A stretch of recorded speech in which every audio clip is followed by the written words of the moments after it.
প্রিয় দর্শক, আপনাদের সবাইকে স্বাগত জানাচ্ছি এনটিভির প্রতিদিনের আয়োজন স্বাস্থ্য প্রতিদিন অনুষ্ঠানে।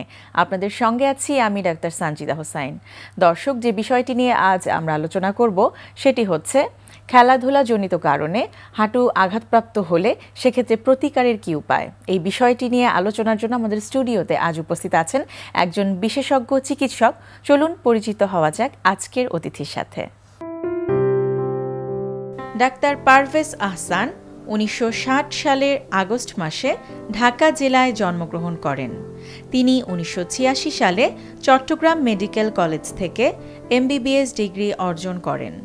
এরপর তিনি চিকিৎসা বিজ্ঞানে উচ্চতর এমএস ডিগ্রি লাভ করেন। বর্তমানে তিনি ইবনে সিনা মেডিকেল কলেজ এর অর্থোপেডিক সার্জারি বিভাগের সহযোগী অধ্যাপক হিসেবে কর্মরত আছেন। স্যার, স্বাগত জানাচ্ছি আমাদের অনুষ্ঠানে। স্যার, যেটি বলছিলাম, আমাদের আজকের বিষয় যে খেলাধুলার কারণে হাঁটুতে যদি আঘাতপ্রাপ্ত হয় কেউ, সেক্ষেত্রে প্রতিকারের উপায় কি। আমি শুরুতে একটু জানতে চাইবো যে আসলে খেলাধুলার কারণে হাঁটু কিভাবে ক্ষতিগ্রস্ত হয়। ধন্যবাদ প্রশ্নের জন্য। খেলাধুলা আজকাল অনেক খেলাধুলা হয়, ফুটবল খেলা, ক্রিকেট খেলা, বাস্কেটবল, হকি, হাডুডু এবং ইয়ং জেনারেশনের সবাই খেলাধুলা করে। এতে করে দেখা যায় অনেকেই হাঁটুতে আঘাতপ্রাপ্ত হয়। সে আঘাতে প্রথমত আমরা যেটা দেখি সেটা হলো অনেক সময় কম সময় হাড় ভাঙে, কিন্তু অধিকাংশ সময় হাঁটুর ভিতরে যে লিগামেন্টসগুলো আছে সেগুলাতে ইনজুরি বা আঘাতপ্রাপ্ত হয়। আচ্ছা, তো সেক্ষেত্রে কোন কোন আঘাতের ফলে আপনাদের কাছে আসলে বা আপনাদের মতো বিশেষজ্ঞ চিকিৎসকের কাছে যাওয়া প্রয়োজন বলে আপনি মনে করেন? সবচেয়ে বেশি যে কারণে আসে, বিশেষ করে ফুটবল খেলায় যখন ট্যাকলিং করে তখন হাঁটুতে একটি মচকে যায়। এক্ষেত্রে অনেক সময় যদি হালকা মচকে যায় তাহলে হয়তো লিগামেন্টটা ছিঁড়ে না, কিন্তু যদি বেশি আঘাতপ্রাপ্ত হয় তবে অনেক ক্ষেত্রেই হাঁটুতে লিগামেন্টটা ছিঁড়ে যায়। তাছাড়াও ভলিবল, বাস্কেটবল এবং এমনকি খেলাধুলার ভিতরে পড়ে গেল, কিংবা আজকাল দেখা যাচ্ছে যে হোন্ডা অ্যাক্সিডেন্টের ফলেও হাঁটুতে আঘাতপ্রাপ্ত হচ্ছে এবং তখন আপনাদের কাছে আসছে। তো যখন এই জাতীয় সমস্যা নিয়ে আসছে রোগীরা, প্রাথমিকভাবে আপনারা কিভাবে সেটা ইনভেস্টিগেশন জন্য তাদেরকে পরামর্শ দেন এবং ম্যানেজ করেন কিভাবে? প্রথমে যখন আসি তখন ইমিডিয়েট ইনজুরির আমরা ম্যানেজমেন্ট করি। প্রথমে আমরা পাটাকে একটা ইমোবিলাইজ করি এবং বিশেষ করে ব্রেইজ বা প্লাস্টার করি। তারপরে আইস অ্যাপ্লিকেশন করতে বলি, পাটাকে কিছুক্ষণ উঁচুতে রেখে, এবং অনেক সময় আমরা তার ব্যথার ওষুধ দিয়ে এভাবে চিকিৎসা করি। এটা হচ্ছে প্রাথমিক চিকিৎসা। আচ্ছা, প্রথম পর্যায়ে 2 থেকে 3 সপ্তাহ এভাবেই চিকিৎসা করার পর যখন ফলো আপে যখন আসতে বলি তখন তাকে আমরা ডায়াগনোসিস করতে চেষ্টা করি যে তার ভিতরে কোনো লিগামেন্ট ইনজুরি হলো কিনা। এক্ষেত্রে 4টা লিগামেন্ট আমরা কনসিডার করি: anterior cruciate ligament, posterior cruciate ligament, lateral medial collateral ligament ছাড়াও মেনিসকাস আছে, দুটো হাড়ের ভিতরে একটা শক্ত ফাইব্রোকার্টিলেজ আছে, এটাও অনেক সময় ইনজুরি হয়। সো এই সমস্ত ইনজুরিটাকে আমরা 2 থেকে 3 সপ্তাহ পরে এভালুয়েট করি যে হাঁটুতে তার কি ইনজুরি হলো, ডায়াগনোসিস। আচ্ছা, ডায়াগনোসিসটা আপনারা আগে কনফার্ম করেন যে আসলে কি কারণে তার ইনজুরি বা কি ধরনের ইনজুরিটা তার হয়েছে, নিশ্চিত হন। আমি আরেকটু পিছনের দিকে যেতে চাই। আপনাদের কাছে যাবার আগে যেটি আপনি বলছিলেন যে প্রাথমিকভাবে আপনারা যে চিকিৎসাটা দেন, তাৎক্ষণিকভাবে যারা রোগীর আশপাশে বা রোগী নিজে আছেন তারা কি আসলে এই চিকিৎসাটা বা এই পদ্ধতিটা তারা তাৎক্ষণিকভাবে নিতে পারেন কিনা, সেটি আমি একটু জানতে চাইব। হ্যাঁ, অনেক ক্ষেত্রে যাদের ফার্স্ট এইড ট্রেনিং আছে অথবা হেলথ পার্সোনালস যারা আছে তারা এক্ষেত্রে এগুলা নিতে পারে, এবং বিশেষ করে পাটাকে যাতে মুভ না করে সেটা একটা ব্রেস দিয়ে আইস অ্যাপ্লিকেশন করলেই এই সমস্ত অনেকটা রিকভার করা যায় বা খুব বেশি ক্ষতিগ্রস্ত হওয়ার হাত থেকে মুক্ত থাকা যায়। আচ্ছা, একটু জানতে চাইবো যে প্রতিকারের দিকটা নিয়ে যেহেতু আমরা আজকে প্রধানত আলাপ করব, সাধারণত কোন কোন ধরনের প্রতিকারমূলক ব্যবস্থা আপনারা নিয়ে থাকেন এবং তার সাথে সাথে সার্জিক্যাল কোনো ম্যানেজমেন্ট সেক্ষেত্রে দরকার আছে কি না? জি, প্রথমে আমরা ডায়াগনোসিসটা করি। এখানে সবচেয়ে গুরুত্বপূর্ণ যে পয়েন্টটা, যে লিগামেন্ট ইনজুরি হয়ে গেলে এক্সরেতে কোনো কিছু আসে না। আমাদের দেশে অনেক ক্ষেত্রেই অনেক জায়গায় অনেক ডক্টরই দেখা যায় যে তারা শুধু হাঁটুর এক্সরে করে এবং এই এক্সরেতে সেটা পাওয়া যায় না এবং রুগীকে বলে দেয় যে আপনার কিছু হয় না, ভালো আছেন। এক্ষেত্রে রুগীরাও অনেক সময় মিসগাইড হয় অথবা ম্যাল ট্রিটমেন্টে ভুগতে পারে। তো এই ক্ষেত্রে সবচেয়ে ইম্পর্টেন্ট যেটা যে অর্থোপেডিক সার্জনের কাছেই এই রোগীগুলোকে প্রেরণ করা, এবং তারা এক্সামিন করবে, বিভিন্ন এক্সামিনেশন আছে, ক্লিনিক্যাল এক্সামিনেশন, এবং সেই এক্সামিনেশন করার পরে যদি সেই ডাক্তার মনে করে যে তার এমআরআই বা ফার্দার এভ্যালুয়েশনের জন্য এমআরআই করা দরকার, এবং সেক্ষেত্রে এই লিগামেন্ট ইনজুরি অধিকাংশ ক্ষেত্রেই ডায়াগনোসিস করা যায়। আচ্ছা, আর প্রতিকারের বিষয়টি যেটি আমি বলছিলাম যে ম্যানেজমেন্টের জন্য আপনারা কখন রোগীকে কি ধরনের চিকিৎসা দিতে হবে সেটি ডিপেন্ড করছে কিসের উপরে? জি, আমরা সাধারণত যদি অল্প, মাঝারি এবং মানে সিভিয়ার ইনজুরি এইভাবে ক্যাটাগরি করি, এবং অল্পটা সাধারণত কনজারভেটিভ ট্রিটমেন্টে ভালো হয়ে যায়। কিন্তু যদি মাঝারি অথবা সিভিয়ার ইনজুরি হয় বা খুব বেশি ইনজুরি হয়, তখন দেখা যায় যে তার সার্জিক্যাল ইন্টারভেনশন লাগে। দেখা যায় যে সাধারণত 50%-এর অধিক কনজারভেটিভ এই সমস্ত রোগীগুলো ভালো হয়ে যায়। আচ্ছা, স্পেশালি বা বিশেষায়িত কিছু চিকিৎসা পদ্ধতি কিন্তু আমাদের দেশে চালু আছে, যেটি আমাদের অনেক দর্শকরাই বা সাধারণ যারা রোগী আছেন তারা জানেন না। সেটি সম্পর্কে কিছু জানতে চাইবো, যেগুলো হাঁটুর ব্যথার বা ইনজুরির ক্ষেত্রে ব্যবহৃত হচ্ছে আমাদের। আমরা ডায়াগনোসিসটা কনফার্ম করার পর তার কোমরবিডিটি আছে কিনা সেটা এক্সক্লুড করার পর আমরা হাঁটুর মূল চিকিৎসায় চলে যাই। সেক্ষেত্রে দেখা যায় যদি অ্যান্টেরিয়র ক্রুশিয়েট লিগামেন্ট বা ক্রুশিয়েট লিগামেন্ট ইনজুরি হলে আমরা তখন তার ট্রিটমেন্টে চলে যাই, অর্থাৎ লিগামেন্ট রিকনস্ট্রাকশনে চলে যায়, অথবা যদি মেনিসকাস ইনজুরি হয় মেনিসকাল রিপেয়ারে চলে যায়। তো এই ক্ষেত্রে আমরা আর্থ্রোস্কোপি মেশিন ব্যবহার করি। আগের দিনে এই ধরনের চিকিৎসায় সাধারণত তারা ওপেন করতো, হাঁটু ওপেন করতো, যে কারণে আগের যারা খেলোয়াড় এবং যারা ছিল তাদের কেরিয়ারের ভয় এই ধরনের অপারেশন করতো না। কিন্তু বর্তমানে দেখা যায় যে আর্থ্রোস্কোপির সাহায্যে লিগামেন্ট রিকনস্ট্রাকশন করলে সে আবার 3 থেকে 6 মাস পরে আবার খেলায় রিটার্ন করে।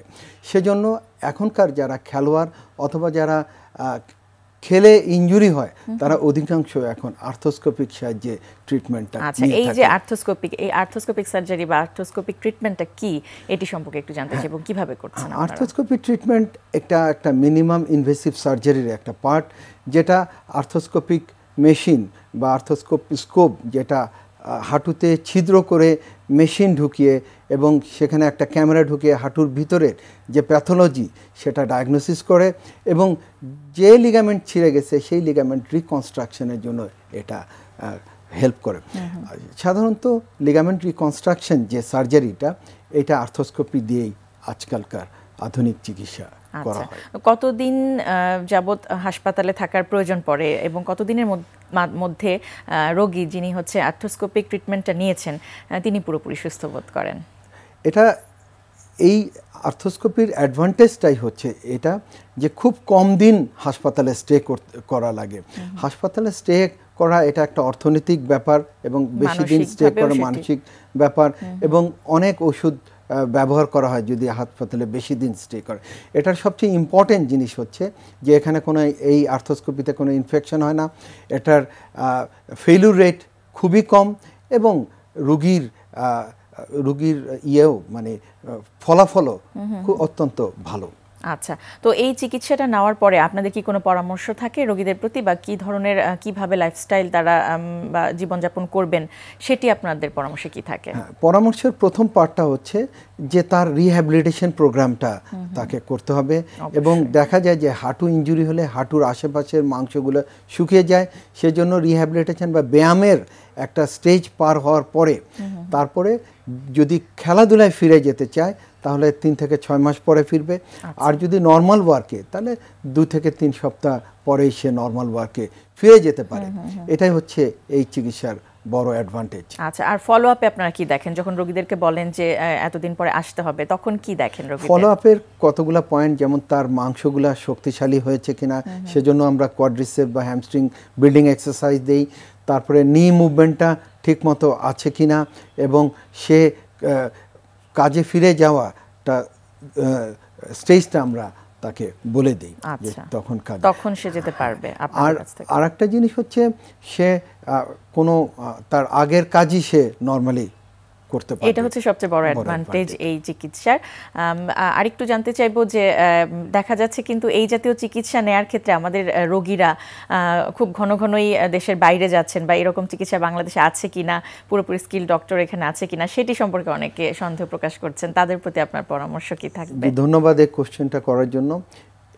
বাংলাদেশের আগের স্ট্যাটাস এখন নেই। বাংলাদেশের আর্থ্রোস্কোপি চিকিৎসায় এখন অনেক ট্যালেন্টেড সার্জন আছে।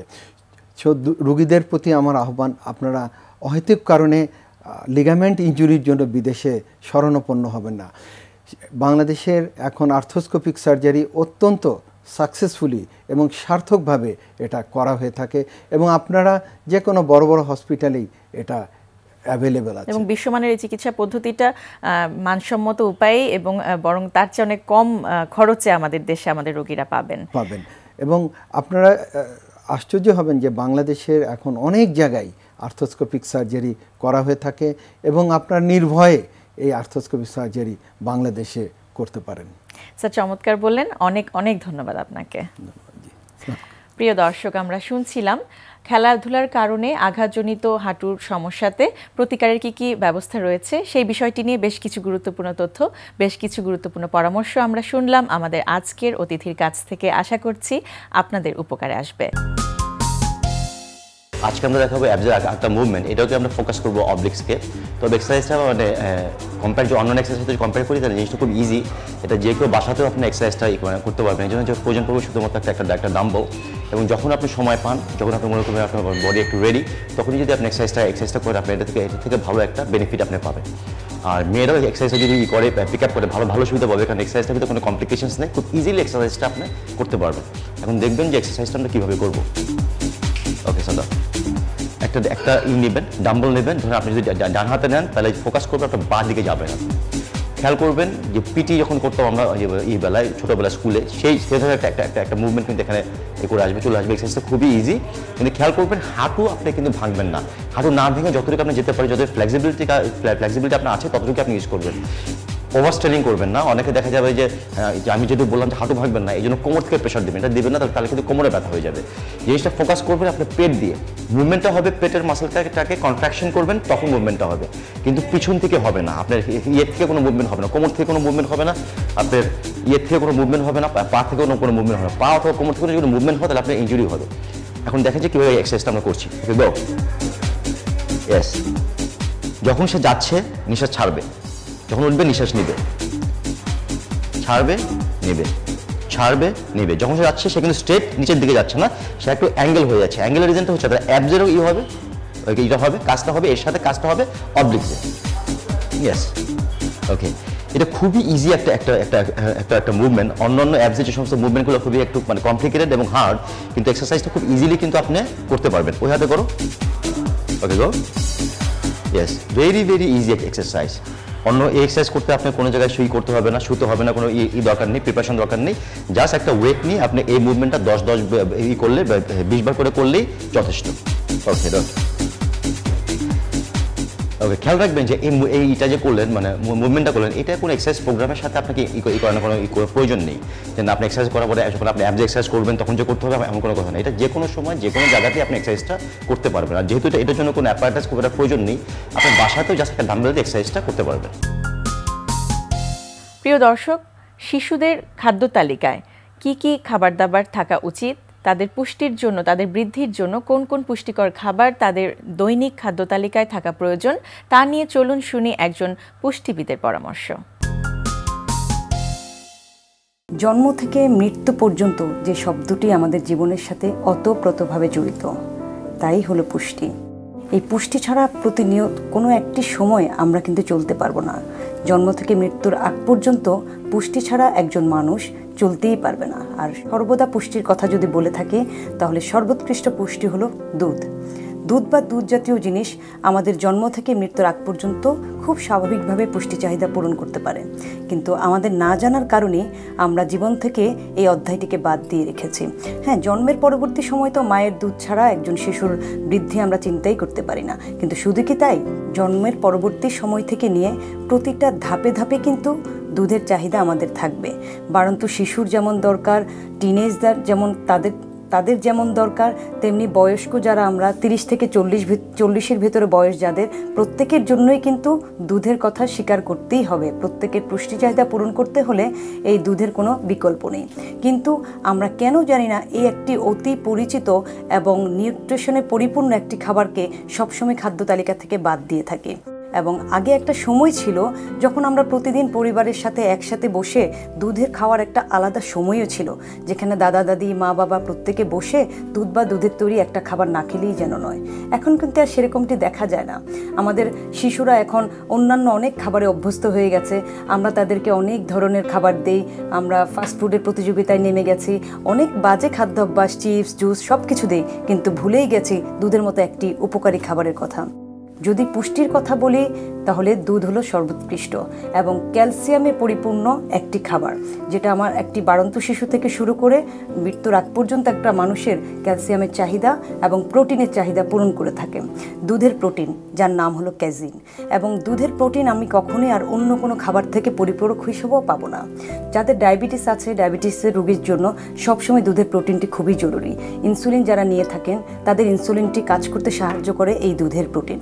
এবং রাতের 1 গ্লাস দুধ একজন সুস্থ মানুষ, একজন অসুস্থ মানুষ দুজনের জন্যই পরিপূরক খাবার হিসেবে কাজ করে। যখন অসুস্থ অবস্থায় কোনো খাবারই খেতে ইচ্ছে করে না, তখন কিন্তু 1 গ্লাস দুধই যথেষ্ট, কারণ দুধকেই কিন্তু বলা হয় আদর্শ খাবার, যার মধ্যে পরিপূর্ণ রয়েছে ভিটামিন, মিনারেলস, কার্বোহাইড্রেট, প্রোটিন এবং ফ্যাট। এবং অনেকেই দুধের ফ্যাটকে ভয় পান। 100 মিলিগ্রাম দুধের মধ্যে মাত্র 13 গ্রাম ফ্যাট রয়েছে, যা আমার বডিতে সম্পূর্ণভাবেই কিন্তু ইউটিলাইজ হয়ে যায়। দুধের শর্করা, যার নাম ল্যাকটোজের কথা জানে না এমন মানুষের সংখ্যা কিন্তু খুবই কম, কিন্তু আমরা খুব অনায়াসে ল্যাকটোজ থেকে সরে যাই। আমরা যদি জানতাম এই ল্যাকটোজ আমার শরীরের জন্য কতটুকু উপকারী, তাহলে কিন্তু অনায়াসে খাবারটিকে আমরা নিতাম। এবং খুবই মজার ব্যাপার হলো, দুধের এই ল্যাকটোজ অর্থাৎ দুধের শর্করা কিন্তু দুধ ছাড়া অন্য কোনো খাবার থেকেই মিলবে না, এবং ল্যাকটোজ ছাড়া একজনের শরীরে কিন্তু কখনো ক্যালসিয়ামই অ্যাবজর্ব হবে না। তাহলে একটি খাবার অন্য একটি খাবারের কিন্তু পরিপূরক এবং হজমে সহায়ক। কাজেই খাবারটাকে পরিপূর্ণতা দিতে এবং শরীরের সম্পূর্ণ পুষ্টি চাহিদা পূরণের জন্য কিন্তু আমরা জেনে বুঝে খাবারগুলোকে অ্যালোকেশন করব। তার মধ্যে প্রতিদিনের খাবারে অবশ্যই আমরা দুধকে যুক্ত করব। সকালে এবং রাতে ঘুমের আগে 1 গ্লাস দুধ আমাদের জন্য অবশ্যই সহায়ক, এবং রাতের উষ্ণ 1 গ্লাস দুধ কিন্তু আপনাকে সারা রাত ঘুমের জন্য সাহায্য করবে এবং যে কোনো মানসিক দুশ্চিন্তা থেকে দূর করবে। দুধের শর্করা অ্যান্টি ক্যান্সার প্রপার্টিজ হিসেবে কাজ করে, কাজে আমরা কখনোই খাদ্য তালিকা থেকে দুধটিকে বিয়োগ করব না, সবসময় এর সঙ্গে থাকব। দর্শক, স্বাস্থ্য প্রতিদিনের আজকের হেলথ টিপস। ডেঙ্গুকে বলা হয় শহুরে রোগ, তাই ডেঙ্গুবাহী এডিস মশা তাড়াতে ফুলদানিতে কিংবা অন্য কোনো স্থানে যাতে 6 দিনের বেশি পানি জমে না থাকে সে ব্যাপারে সতর্ক হন। ডেঙ্গু মশা রাতের চেয়ে দিনে বেশি কামড়ায়, তাই এ রোগ থেকে বাঁচতে দিনের বেলায়ও মশারি ব্যবহার করুন। প্রিয় দর্শক, স্বাস্থ্য প্রতিদিন সম্পর্কে আপনাদের যদি কিছু জানার থাকে কিংবা কোনো পরামর্শ যদি আমাদের দেবার থাকে, জানাতে পারেন এই ঠিকানায়। প্রযোজক স্বাস্থ্য প্রতিদিন, এনটিভি, বিএসসি ভবন, 7তলা, 102 কাজী নজরুল ইসলাম এভিনিউ, কারণ বাজার, ঢাকা 1215।